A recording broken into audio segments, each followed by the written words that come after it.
My name is Brenda Wallace.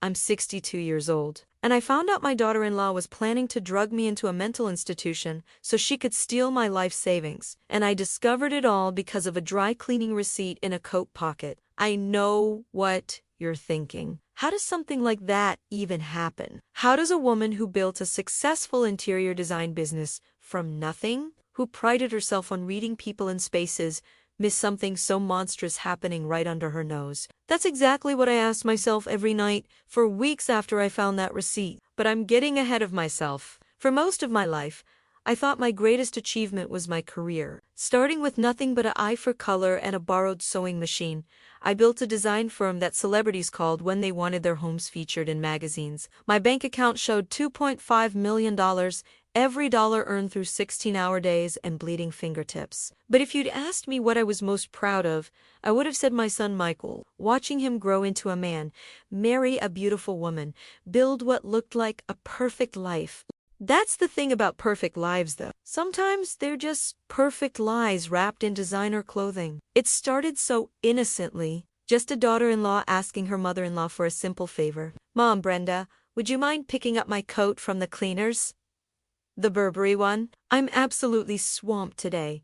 Amelia always called me Mom Brenda, with that sweet smile that showed all her perfectly white teeth. And I, like the fool I was, felt honored to be included in her busy, glamorous life. I had no idea that picking up that coat would crack open a door I could never close again. That a crumpled piece of paper in a pocket would show me that the people I loved most were planning to erase me like I was nothing more than an inconvenient obstacle. This is a long story, and honestly, I'm still processing parts of it myself. But I need to tell it. Maybe you know someone like Amelia. Maybe you are someone like me, who trusted too much. So stick with me here. If you want to hear how this whole nightmare unfolded, you can follow along for the next part. Because what I found in that pocket was just the beginning. The coat hung in my hallway for 2 days before I remembered to call Amelia. I know that sounds careless, but those were busy days. I had a client presentation for a penthouse renovation, and my mind was occupied with fabric swatches and lighting fixture. The Burberry coat just became part of the furniture,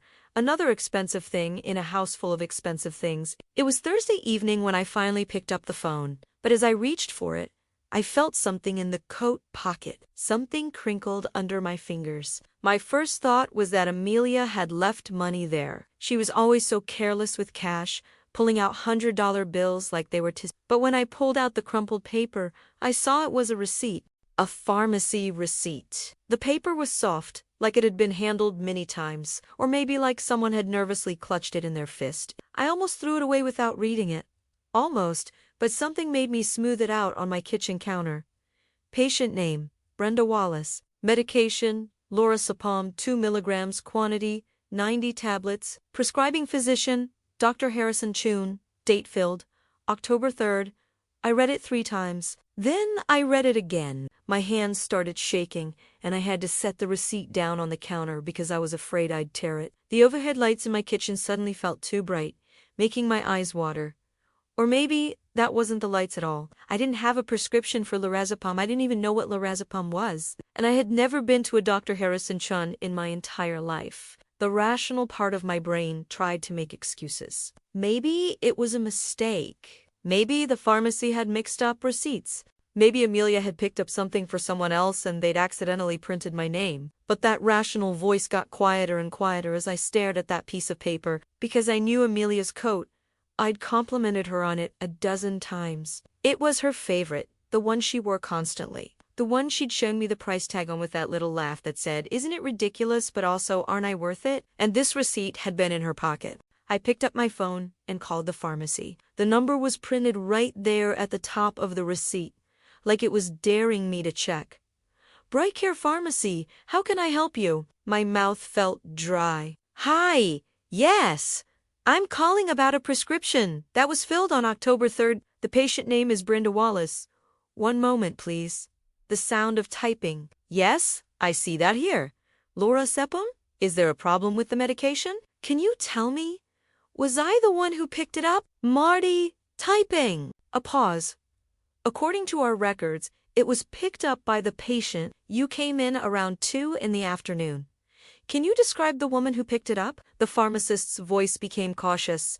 Ma'am, is there some kind of issue? Because I need to let you know that, please, I said, and I heard my voice crack. I just need to know what she looked like. A sigh. Blonde hair, very well dressed. She was wearing sunglasses inside, which I remember thinking was odd, but she had the prescription and ID. So ... Thank you, I whispered, and hung up. Blonde hair, very well dressed. Sunglasses inside. Amelia had blonde hair that cost $400 every 6 weeks to maintain. Amelia never left the house without looking like she'd stepped out of a magazine. And Amelia loved her oversized Chanel sunglasses. I sat down at my kitchen table, still holding that receipt, and felt something inside me shift. It was like standing on solid ground your whole life and suddenly realizing you're on a frozen lake and you can hear it cracking under your feet. Why would my daughter-in-law pick up a prescription in my name? A prescription I never got for a medication I knew nothing about. I opened my laptop and typed lorazepam into the search bar. The results made my blood run cold. It was a benzodiazepine, a sedative, used for anxiety, sure, but also used for its side effects: drowsiness, confusion, memory problems, difficulty concentrating. In elderly patients, it could cause something that looked a lot like dementia. My chest felt tight, like someone was sitting on it. I thought about the last few months, how Amelia had been so attentive, always offering to make me tea when I visited, how she'd suggested I might want to take it easy and let Michael handle more of my financial decisions, how she'd looked at me with those concerned eyes and said, "Mom, Brenda, you seem a little forgetful lately. Have you talked to your doctor?" But I hadn't been forgetful. I'd been fine. Unless someone was planning to make me not fine. The receipt sat on my kitchen counter, innocent and damning. I took a photo of it with my phone, my hands still trembling. Then I folded it carefully and put it in my safe, behind my passport and the deed to my house. That night, I didn't sleep. I lay in my bed, staring at the ceiling, and felt the comfortable world I'd built crumbling around me like sand. Because if Amelia had picked up a prescription in my name without my knowledge, if she'd forged my signature or somehow gotten a real prescription using false information, then this wasn't a mistake. This was a plan. And I had absolutely no idea how deep it went, or what else I didn't know about the people I called family. The next morning, I made a decision. I wasn't going to confront Amelia. Not yet. Because if she was planning something, confronting her would only make her more careful. It would drive whatever she was doing further underground. No, I needed to know the truth first. All of it. And I knew exactly who could help me find it. Frank Rizzo's office was exactly what you'd expect from a private investigator who used to be a cop. A cramped space above a Thai restaurant in downtown, with a desk that had seen better decades and a coffee maker that looked like a fire hazard. But Frank's eyes were sharp, and when I showed him the pharmacy receipt, those eyes got even sharper. "How long have you known your daughter?" he asked, leaning back in his chair that squeaked with every movement. 5 years. She married my son Michael when she was 20. She's 33 now. Frank nodded slowly, making notes on a yellow legal pad. "And your relationship with her?" "I thought it was good," I said, and heard the bitterness in my own voice. "She called me Mom, Brenda. We had lunch together. She asked my advice on decorating their house. I thought she genuinely cared about me. Mrs. Wallace, in my experience, people who forge prescriptions in someone else's name don't care about that person. They care about something that person has." He tapped his pen on the desk. "Walk me through your assets." So I did. The design business worth about $800,000. The house, paid off, valued at $900,000. Investment accounts, savings, my retirement fund, all together about $2.5 million. Frank whistled low. "And who inherits if something happens to you?" "Michael, he's my only child. His father died when Michael was 12. Does your daughter-in-law know about your estate?" I thought about all the times Amelia had casually asked about my business, about whether I'd thought about retiring, about my plans for the future. Questions I'd thought were just normal family conversation. "Yes," I whispered, "she knows everything." Frank wrote something down. "Give me a week. Don't confront anyone. Don't change your behavior. Don't let them know you're suspicious." "Can you do that?" I nodded, even though the thought of sitting across from Amelia at dinner and pretending everything was normal made me feel physically sick. "One more thing," Frank said as I stood to leave. "This prescription, don't take any food or drink from your daughter. Nothing she prepares, nothing she hands you. Understood?" The way he said it, so matter-of-fact, like he'd seen this before, made my knees weak. That week was the longest of my life. I saw Amelia twice. Once at a family dinner where she made her famous lasagna and looked hurt when I said I'd already eaten. Once when she and Michael stopped by just to check on me and she offered to make coffee, which I declined, saying I was cutting back on caffeine. Both times, I watched her like I was seeing her for the first time. The way her smile never quite reached her eyes, the way she touched Michael's arm when she wanted him to agree with her, the way she looked around my house, like she was already measuring it for new furniture. 6 days after I hired Frank, he called me. "Can you come to my office? I need to show you something." His voice was grim, and I knew before I even walked through that door that whatever he'd found was bad. The file he spread across his desk was thick. Bank statements, credit card bills, email printouts, photographs. "Your son and daughter-in-law are in debt," Frank said without preamble. "Deep debt. Almost $200,000. I felt like I'd been punched. "What?" "Michael has a good job. He's an architect. He makes $90,000 a year, yes? But your daughter-in-law spends about $250,000 a year." Frank slid a stack of credit card statements toward me. Designer clothes, jewelry, a leased Range Rover, a country club membership, spa treatments twice a week. She is maintaining an Instagram presence with 70,000 followers, and every post is about luxury living. I stared at the numbers, charges for thousands of dollars at stores I'd seen Amelia carry bags from, hotels in the Hamptons, restaurants where a single meal cost what normal people spend on groceries for a week. "Michael must know," I said weakly. "He knows. He's been taking out personal loans to cover the credit card payments. He's already borrowed against his 401k. Mrs. Wallace, your son and his wife, are financially drowning, and you're the only life raft they can see." I felt numb. The prescription ... is just the beginning. Frank pulled out another set of papers. "I hacked into your daughter-in-law's email. Don't ask me how, and don't worry, it won't be admissible in court, but you need to see this." He handed me a printed email chain. The sender was someone named Gregory Bartlett, Esquire. My hands shook as I read. "Amelia, as we discussed, the key is establishing a pattern of mental incompetence. The medication will help with that. Once she begins showing signs of confusion and memory loss, we can move forward with the conservatorship petition. With your husband as her only heir, he'll be appointed conservator, and you'll have full access to manage her assets. The nursing home I mentioned has private rooms and will accept her without question once we have the medical documentation." I couldn't breathe. The words swam in front of my eyes.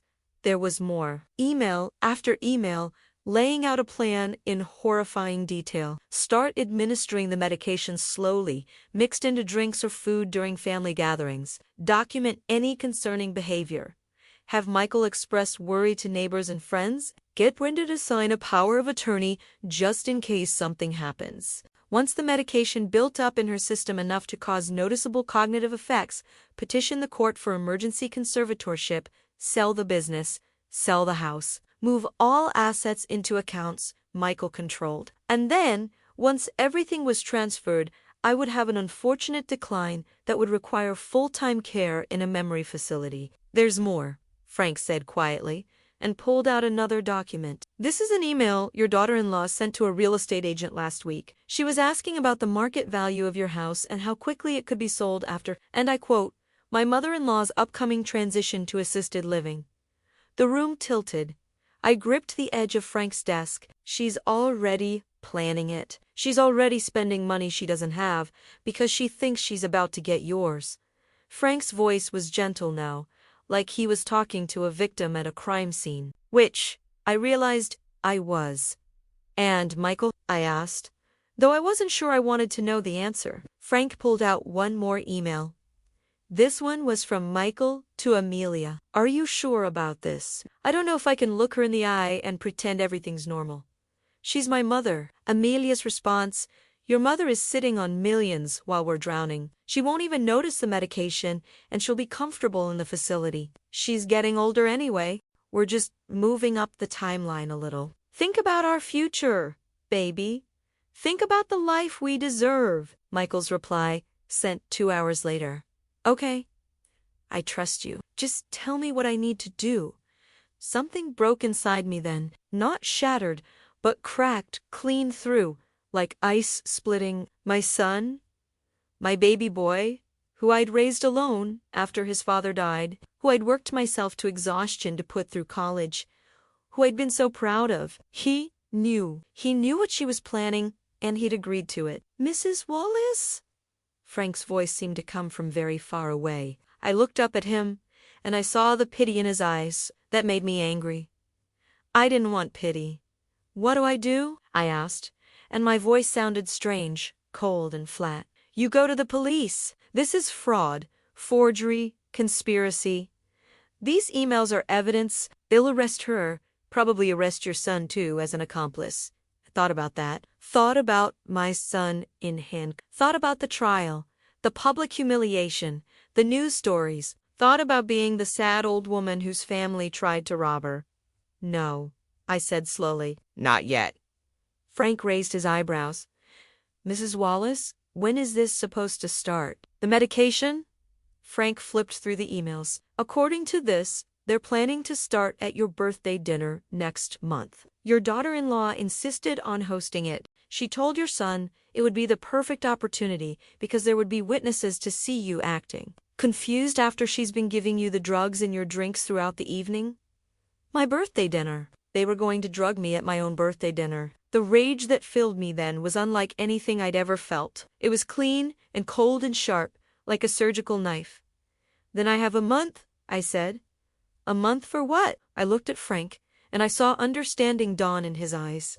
To make a plan of my own. The hardest part wasn't the fear or the anger, it was the pretending. 3 days after my meeting with Frank, Amelia called to invite me to lunch. She wanted to discuss plans for my birthday dinner, she said with that syrupy, sweet voice that now made my skin crawl. She suggested this new bistro downtown that had just gotten a rave review in the local magazine. I said yes, of course. I even managed to sound excited. We met on a Tuesday afternoon. Amelia was already seated when I arrived, looking like she'd stepped out of a fashion editorial in a cream cashmere sweater and those signature oversized sunglasses perched on her head. She stood up and hugged me, and I had to force myself not to stiffen. This was the woman who had forged a prescription in my name, who was planning to drug me and steal everything I'd worked for. And I had to sit across from her and smile like nothing was wrong. She ordered us a bottle of white wine without asking if I wanted any. The first test, I watched as the server poured 2 glasses, and when Amelia excused herself to use the restroom almost immediately, I knew this was it. This was her testing me, seeing if I'd drink something she'd have a chance to tamper with. While she was gone, I switched our glasses. When she came back, she was all smiles and chit-chat. She asked about my latest design project, complimented my earrings, talked about how she wanted my birthday dinner to be really special because I deserved it after working so hard for so many years. That last part made my jaw clench. I deserved it. As if she was doing me a favor by planning to destroy my life. She picked up her wine glass, the one that had originally been mine, and took a sip without hesitation. My heart was pounding, but I kept my face neutral. If she'd put something in one of the glasses, she'd just taken it herself. But she seemed fine, just continuing to talk about how she'd been looking at venues. Maybe I was being paranoid. Maybe she wasn't planning to start yet. But then she said something that made my blood freeze. She was talking about her friend Jessica's mother, who'd recently been moved into an assisted living facility. Amelia's voice dripped with false sympathy as she described how sad it was, how the poor woman had started getting so confused that she couldn't be trusted to manage her own affairs anymore, how it was actually a blessing that Jessica had stepped in when she did, before her mother could do something dangerous like leave the stove on or wander outside in the middle of the night. She looked at me with those big, concerned eyes and said that she hoped if I ever started showing signs like that, I would let her and Michael help me, that I shouldn't be too proud to accept assistance. That family was supposed to take care of each other. I smiled and told her how sweet she was to worry about me. Inside, I was screaming, because this was it. This was her laying the groundwork, planting the seeds with me directly, making sure I knew the narrative she was building. Confused elderly woman, concerned family members, the merciful intervention. She was so confident, so sure I suspected nothing, that she was actually rehearsing her story to my face. Then she made a mistake. She started talking about the house, my house. She mentioned how big it was for just one person, how all those stairs must be getting difficult for me, how if I ever thought about downsizing, she knew a wonderful real estate agent who specialized in quick sales, but that wasn't the slip. I'd already seen the email to the real estate agent, so I knew she was thinking about selling my house. The mistake was when she said that Michael had always loved the neighborhood I lived in, that he'd actually looked at houses there before they'd bought their current place, but everything had been too expensive. That maybe someday they'd be able to afford something in that area. Her eyes had a distant, dreamy quality when she said it, like she was picturing herself living in my house, like she could already see herself walking through my rooms, sleeping in my bedroom, hosting parties in my garden. And then she caught herself. Her expression shifted, became overly casual, and she laughed and said she was getting ahead of herself, that she and Michael were perfectly happy where they were. But I'd seen it. That moment where she forgot to pretend, that flash of greed and anticipation. She was already planning her life in my house. She'd already decorated it in her mind, chosen which walls she'd knock down, decided which of my things she'd keep and which she'd throw away. I was just an inconvenient obstacle standing between her and the life she thought she deserved. After lunch, we hugged goodbye, and she reminded me not to make any plans for my birthday. She and Michael had everything under control, she said. They wanted to take care of everything. I shouldn't worry about a single thing. I walked to my car on shaking legs. Once I was inside with the doors locked, I let myself feel the full weight of what had just happened. My daughter-in-law had sat across from me, had looked me in the eyes, and had essentially described exactly what she planned to do to me while pretending it was a hypothetical situation. She'd been so sure of herself, so confident in her manipulation, that she'd practically confessed. And in her carelessness, in her arrogance, she'd given me exactly what I needed, because now I knew for certain that she had no conscience about this new hesitation. She wasn't being coerced by debt or pressured by my son. She wanted this. She wanted my life, and she felt entitled to it. That made what I was about to do a lot easier.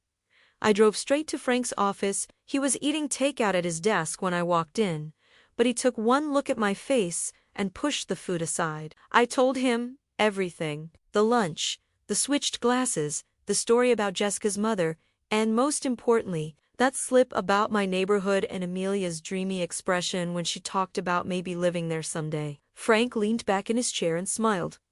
It wasn't a nice smile. He told me that arrogance was always how people like Amelia got caught. They got so convinced of their own cleverness that they started making mistakes. They got sloppy. And that slip about the house, that moment where she'd revealed she was already picturing herself living in my home, that was going to be useful. He asked me if I was ready to move forward with the plan we'd discussed, the one that was risky and required perfect timing, but would expose everything. I thought about Amelia's face across the table from me, her false concern, her barely concealed greed, her absolute certainty that I was too trusting and too old to see what was happening right in front of me. I told Frank I was ready.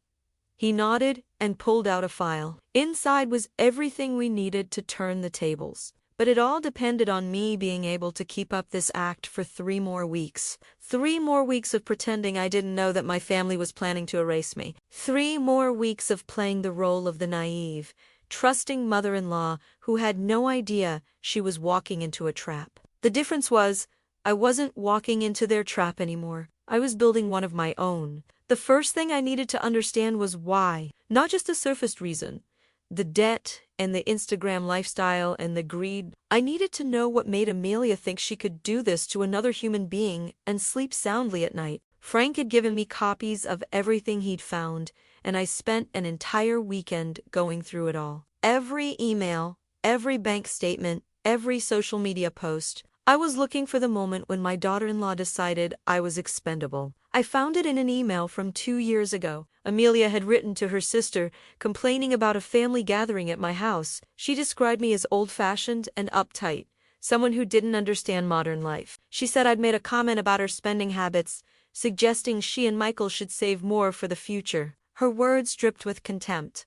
She wrote that I was a bitter old woman who was jealous of her youth and beauty, who'd had one successful business and now thought she was qualified to lecture everyone else about money. She said I was sitting on millions I'd never spend, hoarding it like some kind of dragon, while they were struggling to maintain even a basic quality of life. Basic quality of life. She'd written that while describing a $5,000 handbag purchase. But the part that made my hands shake was at the end. She told her sister that someone like me didn't deserve that much money, that I didn't even know how to enjoy it, that it was wasted on me, that people like her and Michael, young people with their whole lives ahead of them, people who knew how to really live, they were the ones who should have access to that kind of wealth. She actually believed it. She'd convinced herself that stealing from me was almost a moral act, that I was hoarding resources that rightfully belonged to younger, more deserving people, that she was entitled to my life's work because she wanted it more than I appreciated it. I sat there in my home office, surrounded by furniture I'd chosen, walls I'd painted, art I'd collected over decades, and I understood something chilling. To Amelia, I wasn't a person. I was just an obstacle, an old woman taking up space and money that she needed, and that meant she would have no remorse about what she was planning. None at all. Frank called that Monday morning. He'd found the doctor, the one whose name was on the prescription. Dr. Harrison Chun was a legitimate psychiatrist, but he'd been disciplined twice by the medical board for sloppy Frank's contact at the board, a former colleague, had pulled the record. Dr. Chun had a history of writing prescriptions without properly documenting patient visits. He'd been fined, put on probation, but never had his license fully revoked. He was exactly the kind of doctor someone like Amelia could manipulate. Frank told me he'd managed to get a copy of my supposed medical file from Dr. Chun's office. According to the records, I'd been seeing him for 3 months for severe anxiety and depression. The notes described a woman showing early signs of dementia, becoming paranoid and forgetful, unable to manage daily tasks. None of it was true. I'd never met this man in my life. But on paper, I was a perfect candidate for a declining elderly woman living alone, clearly unable to care for herself, with concerned family members ready to step in. The file was a work of fiction, and Amelia had written every word. Frank asked me how she'd managed to get a prescription in my name without me being present. I told him I didn't know, but I had a guess. Amelia was beautiful, charming, and knew exactly how to manipulate people. She'd probably gone to Dr. Chun with a story about her worried mother-in-law, who was too proud to seek help, who was clearly struggling but refused to admit it. She'd probably cried, maybe showed him some fake texts or emails, things she'd fabricated to make it seem like I was reaching out for help. Dr. Chun, with his history of cutting corners, had probably believed her, or maybe he just hadn't cared enough to verify. Either way, I now had documented proof that someone had created a false medical history in my name for the purpose of fraud. That was piece 1. Piece 2 came from my lawyer, Sarah Chun. Yes, Chun. No relation to the crooked psychiatrist, thank God. Sarah had been my attorney for 15 years, handling my business contracts and estate planning. She was sharp as a knife and absolutely ruthless when she needed to be. I'd called her the week before and told her everything. She'd listened without interrupting, and when I finished, she'd been silent for a long moment. Then she told me that what Amelia and Michael were planning wasn't just fraud, it was elder abuse. It was conspiracy. It was forgery, identity, theft, and potentially attempted poisoning. If we could prove all of it, they were looking at serious prison time. But she also warned me that family cases like this were messy, that juries sometimes sympathized with the younger generation, especially if they portrayed the elderly person as confused or vindictive, that we needed to be absolutely certain of our evidence and our strategy. Sarah spent the next 2 weeks quietly building a case. She contacted the pharmacy and got official records of who picked up the prescription, including security footage. She subpoenaed Dr. Chun's records through a wellness check process, claiming concern about potential fraud in my name. She documented every email Frank had found, every bank statement, every piece of evidence, and she prepared something else. Something that would be the centerpiece of my plan. A video recording of me, clearly lucid and competent, describing everything I'd discovered and stating unequivocally that I had not authorized any prescriptions, had not seen Dr. Chun, and did not consent to any conservatorship or power of attorney. The video was dated and notarized. It was my insurance policy, proof that I knew exactly what was happening and was of sound mind. But more than that, it was going to be my opening move. The third piece came from an unexpected source. Michael's best friend, David, called me out of the blue. We'd always gotten along, and he'd been the best man at Michael's wedding. He said he needed to talk to me about something, but it had to be in person. We met at a coffee shop across town. David looked awful, like he hadn't slept in days. He sat down across from me and immediately apologized for what he was about to tell me.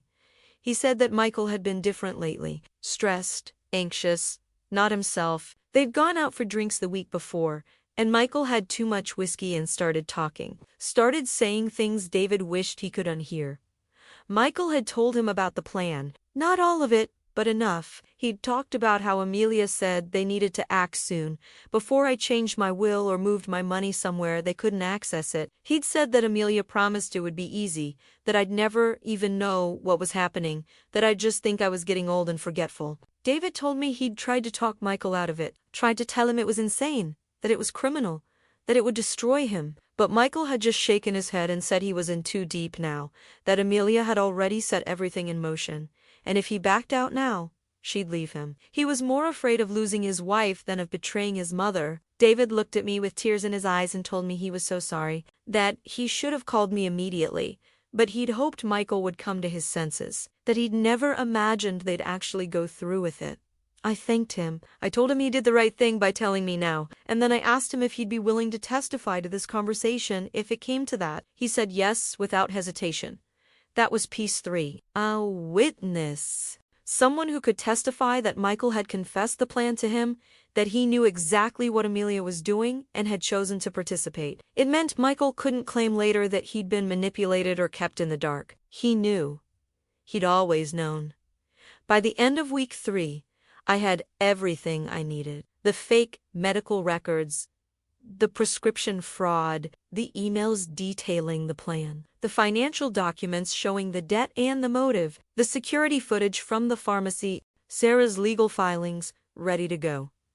David's statement and my own video testimony locked in Sarah's office safe. All I needed now was the right moment to use it all, and Amelia was going to give me that moment herself. My birthday dinner, the night she planned to start drugging me, the night she thought would be the beginning of the end for me. It was going to be the beginning of something, all right? Just not what she expected. The week before my birthday, Amelia called with what she said was exciting news. She'd booked a private dining room at an upscale restaurant downtown for the party. She rattled off the menu she'd selected.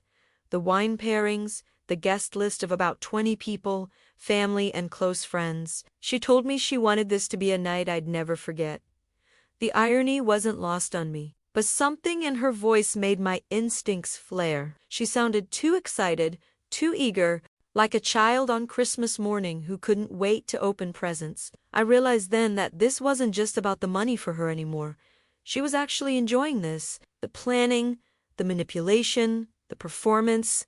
She was getting off on it. That night, I couldn't sleep. I kept thinking about the guest list she'd mentioned 20 paopli, 20 witnesses who would see me at this dinner, who would later be asked to remember if I'd seemed confused or forgetful or unlike myself. 20 people whose memories Amelia would twist to support her narrative. I got out of bed at 2 a.m. and called Frank.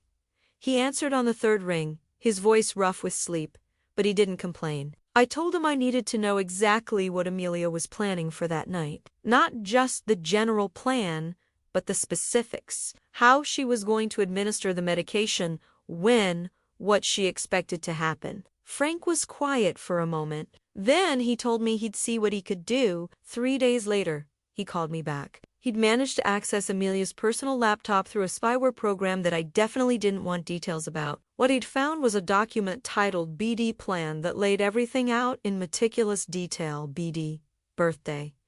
She'd actually made a written plan for how to drug me. Frank came to my house and showed me the document on his tablet. I had to read it twice because my brain refused to accept what I was seeing the first time. Amelia had choreographed the entire evening. She would arrive early to oversee the setup and would personally handle my drink order. The medication would be dissolved in my champagne before the toast, the first drink of the night. The dosage was calculated to make me seem slightly off within an hour, confused and tired, but not enough to cause alarm or require medical attention. She'd noted that she wanted me conscious and mobile, just noticeably impaired. She'd even written down specific phrases she planned to say in front of the guests, casual observations that would plant seeds of concern. Things like asking if I was feeling okay, mentioning that I'd seemed to forget our lunch date last week, which was a lie, suggesting maybe I should sit down, offering to take me home early because I seemed tired. The document included a section called Witness Cultivation, where she'd listed which guests would be most sympathetic and most likely to remember and report my confused state if asked later. She'd thought of everything, but the part that made me actually feel sick was the final section. It was titled After, and it described the follow-up. She planned to call me the next day, expressing concern about how I'd seemed at the party. She would suggest I see a doctor, maybe her friend who was a neurologist. She would offer to come with me to the appointment. Every step was designed to tighten the net around me. I looked at Frank and asked him if this document would hold up in court. He told me it was devastating evidence, proof of premeditation and intent. Combined with everything else we had, it would be nearly impossible for Amelia to claim this was a misunderstanding or that she'd had innocent intentions. But then he said something that changed everything. He told me that we had enough to go to the police right now, that we didn't need to wait for my birthday, didn't need to let this play out. We could end this today, have her arrested, and I'd never have to see her face again. Part of me wanted that so badly I could taste it. But another part of me, the part that had spent 40 years building a business in a male-dominated industry, the part that had survived my husband's death and raised a son alone and clawed my way to success through sheer determination, that part wanted something else. I wanted her to know that I knew. I wanted to see her face when she realized I wasn't the helpless old woman she thought I was. I wanted her to understand, in the most visceral way possible, that she'd made a catastrophic miscalculation. I wanted her to feel the trap closing around her the same way she'd expected me to feel it closing around me. Frank studied my face and told me he understood, but he also said that if we were going to do this, if we were going to let the dinner happen and catch her in the act, we needed one more thing. We needed proof of the actual drugging. Video evidence of her putting the medication in my drink. That meant I needed someone inside that private dining room with a camera. Someone Amelia wouldn't suspect, someone who could capture everything without drawing attention. I thought about the guest list. Most of them were Amelia's friends or Michael's colleagues, people who'd been carefully selected, but there was one name that gave me hope. My goddaughter, Rachel. Rachel was 35, a documentary filmmaker, and someone I'd known since she was born. Her mother had been my best friend in college, and when she died of cancer 10 years ago, Rachel and I had grown even closer. Rachel was on the guest list because leaving her off would have seemed strange. Amelia knew we were close. But she also thought Rachel was too young and too busy with her career to notice an old woman acting confused. What Amelia didn't know was that Rachel owed me everything. I'd paid for her college when her mother got sick. I'd helped her buy her first camera equipment. I'd introduced her to contacts in the industry that led to her first major film project. Rachel would do anything for me. I called her and asked if she could come over. When she arrived, I sat her down and told her everything. The prescription, the emails, the plan, all of it. Rachel's face went through a journey of emotions. Shock, disbelief, rage, and finally a cold determination that reminded me of myself. She asked me what I needed her to do. I told her about the dinner, about Amelia's plan, about needing proof of the actual moment when the medication went into my drink. Rachel was quiet for a moment. Then she smiled, and it wasn't a nice smile. She told me that she'd just gotten a new piece of equipment for her work. a tiny camera that looked like a button. It was designed for undercover documentary work, shoots where subjects didn't know they were being filmed. The camera was virtually undetectable, and the video quality was crystal clear. She said she'd wear it to the dinner. She'd position herself with a clear view of the bar area and my seat. She'd capture everything. And as a documentary filmmaker who'd worked with law enforcement on several projects, she knew exactly how to maintain chain of custody on the footage to make sure it would be admissible as evidence. I hugged her, and for the first time in weeks, I felt something like hope. Rachel pulled back and looked at me seriously. She said she needed to know if I was sure about this, that once we started down this path, there was no going back, that my son would likely go to prison, that my relationship with him would be destroyed. I'd already thought about this, of course. I'd thought about it every night for 3 weeks. Michael was my son, and I loved him, but he'd made his choice. He'd chosen Emilio over me. He'd chosen money over morality. He'd chosen to stand by and watch while his wife planned to destroy me. Some bridges, once burned, can't be rebuilt. I told Rachel I was sure. She nodded and pulled out her phone. She showed me the button camera, demonstrated how it worked, how the footage would be stored. We went over the layout of the restaurant's private dining room, discussed where she should sit for the best angle. We planned it like a military operation, because that's what it was. A war, and I was finally ready to fight back. That night, I updated my will, not because I expected to die, but because I wanted one more piece of insurance. I left everything to a trust that would fund elder abuse prevention programs. Michael got nothing. If something happened to me under suspicious circumstances, the new will would raise immediate red flags. Sarah witnessed it and locked it in her office safe, next to the video testimony and all our other evidence. 5 days until my birthday dinner. 5 days until Amelia would try to drug me. 5 days until I would show her what happens when you underestimate a woman who's spent her entire life refusing to be underestimated. I was ready. The morning of my birthday, I woke up with a clarity I hadn't felt in weeks. All the fear, all the anxiety, all the sleepless nights had crystallized into something sharp and focused. Today was the day. I went through my morning routine carefully, choosing my outfit like I was preparing for battle. A navy blue dress, elegant but not flashy. My mother's pearls. Minimal makeup. I wanted to look exactly like what I was. A successful, put-together woman in full possession of her faculties. Let them try to claim I was confused or declining. The contrast between reality and their lies would be stark. Around noon, Michael called. His voice sounded strained, and for a moment I almost felt sorry for him. Almost. He said he was calling to wish me happy birthday and to make sure I was still planning to come tonight. There was something in his tone that made me pause. Not quite guilt, but close to it, like a man standing at the edge of a cliff trying to convince himself it's not that far down. I told him of course I'd be there, that I wouldn't miss it for the world. I heard him exhale, like he'd been holding his breath. Then he said something unexpected. He told me he loved me. Just like that, out of nowhere, his voice cracking slightly. I closed my eyes. 34 years ago, I'd held him as a newborn, this tiny, fragile thing that depended on me for everything. I'd stayed up countless nights when he was sick, worked extra jobs to pay for his school, sacrificed everything to give him the best life I could. And he loved me so much he was willing to drug me and steal everything I had. I told him I loved him too, because despite everything, despite the betrayal and the lies, some part of me still did. That's the curse of being a mother. You can hate what your child has become and still love who they were. After we hung up, I sat in silence for a long moment. Then I called Frank and told him Michael was cracking. Frank had been monitoring Michael's phone. Another thing I didn't want legal details about. He told me that Michael had texted Amelia 3 times that morning, asking if they should reconsider, if maybe there was another way, if they were really sure about this.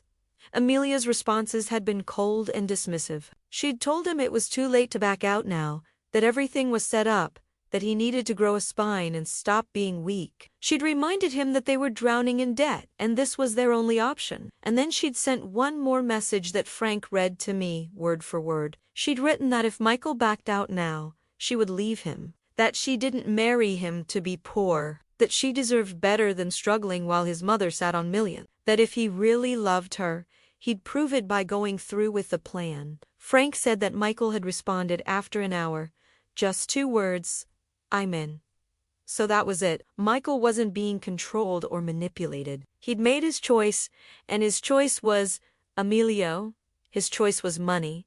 His choice was not me. Frank asked if I was still okay with moving forward. I told him I'd never been more certain of anything in my life. He said that Sarah, Rachel, and 2 off-duty police officers he'd hired for additional security would all be at the restaurant, that everything was in place, that all I had to do was show up and let Amelia make her move. He also told me something else, something I hadn't expected. Gregory Bartlett, the lawyer who'd been advising Amelia through all of this, had been disbarred in another state 6 years ago for helping clients commit financial fraud. He'd moved here and somehow gotten a new license, but his reputation was shady. Frank had contacted the State Bar Association with the evidence we'd gathered. Bartlett was going to lose his license again, permanently this time, and he'd likely face criminal charges as an accomplice. The web was bigger than just Amelia and Michael. There were other people who'd enabled this, who'd helped plan it, who stood to profit from it, and they were all going to fall.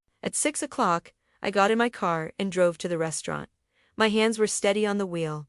My mind was calm. The restaurant was one of those places with white tablecloths and soft lighting and a wine list thicker than a phone book. The kind of place where people went to celebrate milestone moments. How fitting that Amelia had chosen it for what she thought would be the beginning of my end. The hostess led me to the private dining room. The space was beautiful, I had to admit. Amelia had good taste, even if she had a rotten soul. Flowers on the table, candles, elegant place settings, and there she was, standing near the bar area, looking absolutely radiant in a red dress that probably cost more than most people's monthly rent. She saw me and her face lit up with what looked like genuine joy. She rushed over and hugged me, told me I looked beautiful, said she was so happy I was here. I hugged her back and thanked her for organizing everything. The other guests started arriving. Rachel came in wearing a black blazer with the button camera positioned perfectly. She caught my eye and gave the tiniest nod. We were recording. Michael arrived looking pale and nervous.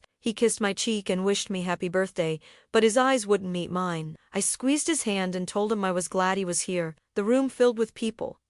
Conversations flowed. Everyone seemed happy and relaxed. Everyone except Michael. I watched him through the evening, really watched him. He was drinking heavily, downing scotch like water. His eyes kept darting to Amelia, then to me, then away. His hand shook when he picked up his glass.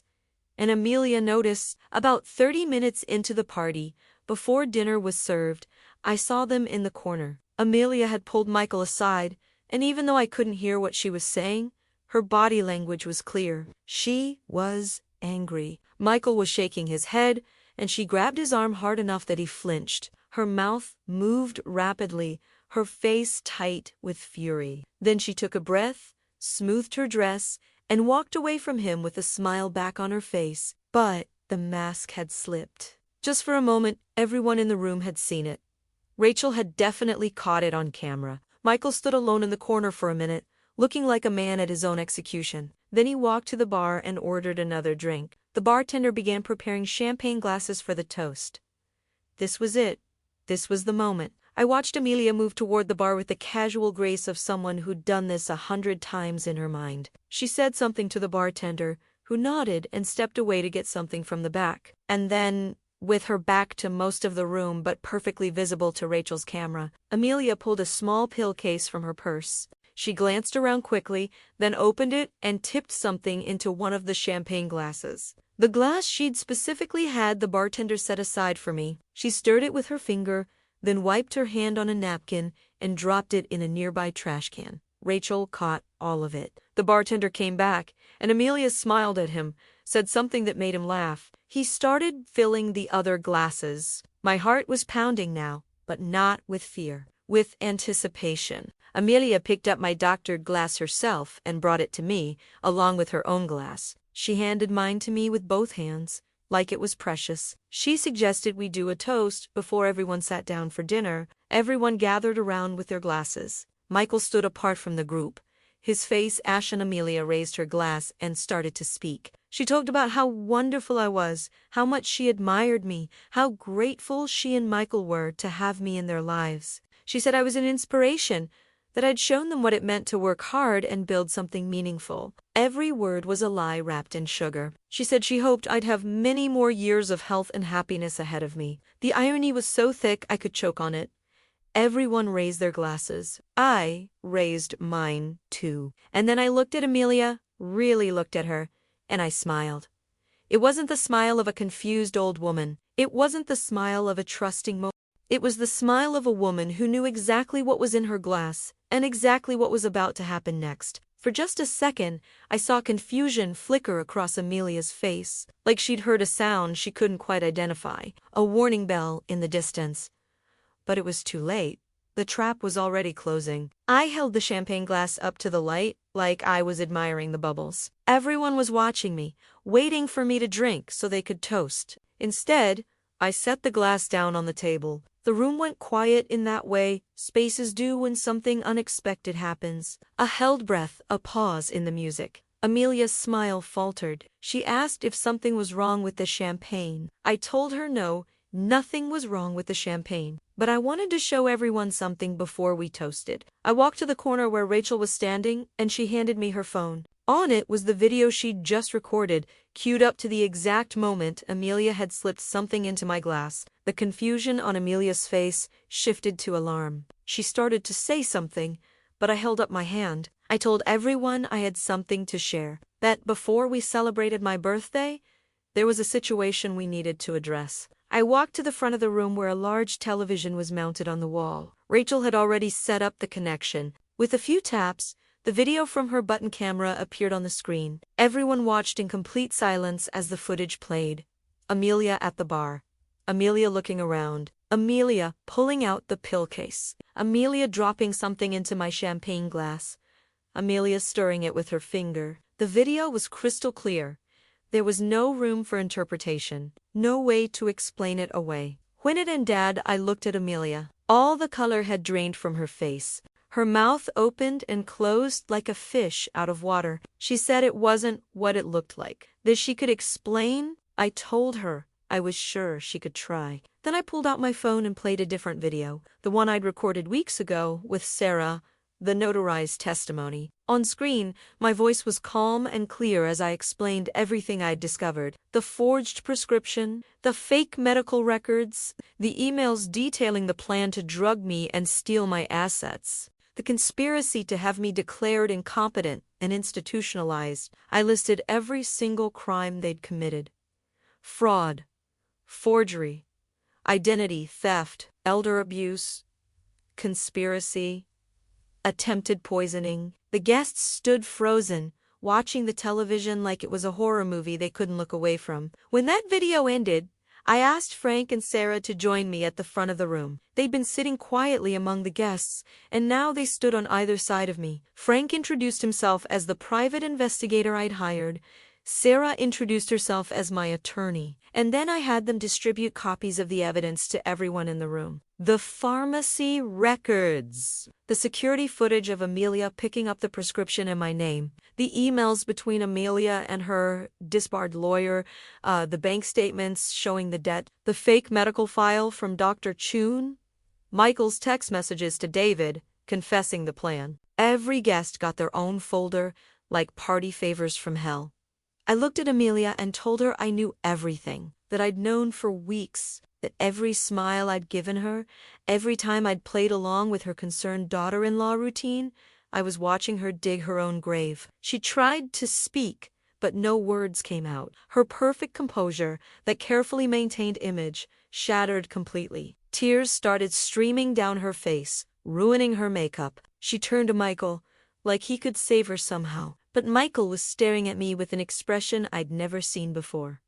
It wasn't quite horror, wasn't quite shame. It was the look of someone watching their entire life implode and knowing they'd caused it themselves. I told him I knew he was part of this, that I'd seen his texts, read his emails, knew he'd agreed to every step of Amelia's plan. He started crying then, actually sobbing. He said he was sorry, that he never wanted to hurt me, that he didn't know how things had gotten so out of control. I asked him when.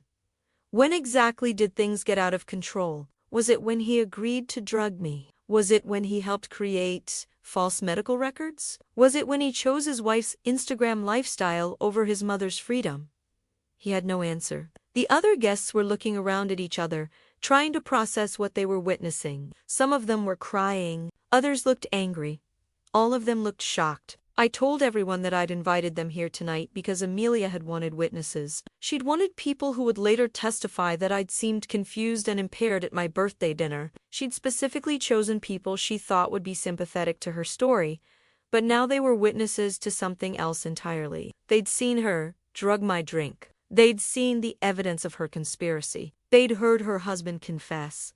And every single one of them would be able to testify to what really happened here tonight. Sarah stepped forward and explained that the police were already aware of the situation, that 2 officers were actually in the restaurant right now, waiting, that Amelia would be arrested tonight on multiple charges, that Michael would likely face charges as an accomplice unless he cooperated fully with the investigation. She also mentioned that Gregory Bartlett, the lawyer who'd helped plan this scheme, was being investigated by the state bar and would face criminal charges. Amelia finally found her voice. She screamed that this was entrapment, that I'd set her up, that none of this would hold up in court. Sarah smiled and told her that entrapment only applies to law enforcement, that private citizens can absolutely set up sting operations to catch criminals, that every piece of evidence we'd gathered was completely legal and admissible. She told Amelia that she was looking at 5 to 10 years in prison. The reality of that seemed to hit Amelia all at once. Her legs gave out and she sank into a chair,